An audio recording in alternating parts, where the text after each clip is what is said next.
बताएंगे जिसके तहत वहां की सरकार, कांग्रेस की सरकार जो है, गरीब अल्पसंख्यकों को ऑटो रिक्शा और टैक्सी खरीदने में 50% की सब्सिडी देगी। यानी गाड़ी की आधी कीमत सरकार देगी और बाकी की आधी कीमत चुकाने के लिए भी सरकार लोन देगी।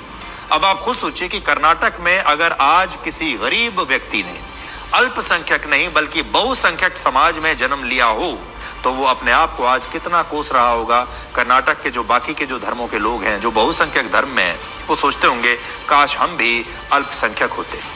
कर्नाटक सरकार का कहना है कि वो अपनी इस नई योजना के तहत लोगों को आत्मनिर्भर बनाना चाहती है और उनके लिए रोजगार के नए अवसर पैदा करना चाहती है। लेकिन दूसरी तरफ वो ये भी कहती है कि इस योजना का लाभ सिर्फ गैर हिंदुओं को ही मिलेगा। ये योजना हिंदुओं के लिए नहीं है।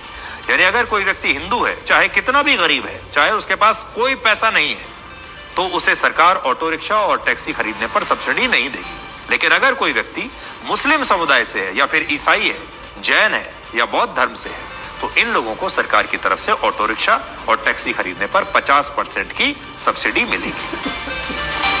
इस हिसाब से अगर कोई गैर हिंदू व्यक्ति 5 लाख रुपए की कोई नई गाड़ी टैक्सी में चलाने के लिए खरीदता है तो उसे सरकार से 2.5 लाख रुपए की सब्सिडी मिल जाएगी और जो बाकी 2.5 लाख रुपए रह जाएंगे उनमें भी 2 लाख रुपए सरकार उसे लोन के रूप में देगी। लेकिन अगर कोई हिंदू व्यक्ति यही 5 लाख रुपए की गाड़ी खरीदे तो उसे ना तो सरकार से 50% की सब्सिडी मिलेगी और ना ही सरकार की तरफ से उसे इस योजना के तहत कोई लोन दिया जाएगा।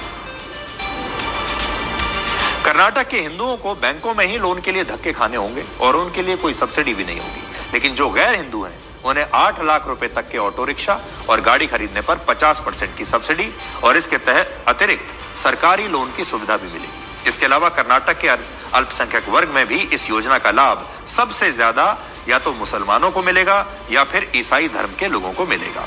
कर्नाटक में 96 लाख लोग अल्पसंख्यक समुदाय में आते हैं, 96 लाख, जिनमें लगभग 79 लाख यानी 82% सिर्फ मुसलमान है। यानी ये प्राइमरी मुख्य तौर पर ये जो योजना है ये मुसलमानों के लिए है। 12% ईसाई हैं और बाकी धर्मों की आबादी 5% या उससे भी कम है। यानी आंकड़ों से समझे तो इस योजना का सबसे ज्यादा फायदा मुसलमानों और ईसाइयों को होगा। हालांकि सरकार का कहना है कि अल्पसंख्यक वर्ग में भी वही लोग इस योजना का लाभ ले सकेंगे जिनके परिवार की वार्षिक आय 4.5 लाख रुपए से कम होगी।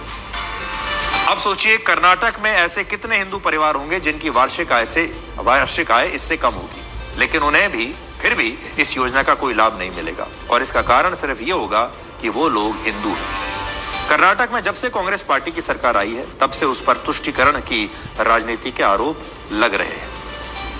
हाल ही में राज्य सरकार ने कर्नाटक में ईसाई धर्म की एक परिषद को कॉरपोरेशन में बदलने के लिए 100 करोड़ रुपए का ग्रांट देने का ऐलान किया था। इसके अलावा वक्फ बोर्ड की संपत्तियों के संरक्षण और उनके सुधार के लिए कांग्रेस की सरकार ने 20 करोड़ रुपए देने का ऐलान किया है। और ये स्थिति तब है जब भारत के बाकी राज्यों की तरह कर्नाटक में मस्जिदों का नियंत्रण सरकार के पास नहीं है बल्कि वक्फ बोर्ड के पास नियंत्रण है। यानी मस्जिदों में जितना भी पैसा आता है इससे सरकार का कोई लेना देना नहीं, ना हिसाब किताब सरकार के पास है। फिर भी सरकार वक्फ बोर्ड को और पैसा दे रही है। दूसरी तरफ मंदिरों का नियंत्रण केंद्र और राज्य सरकारों के पास है और मंदिरों में जो चढ़ावा आता है उसमें सरकार का सीधे तौर पर कंट्रोल होता है।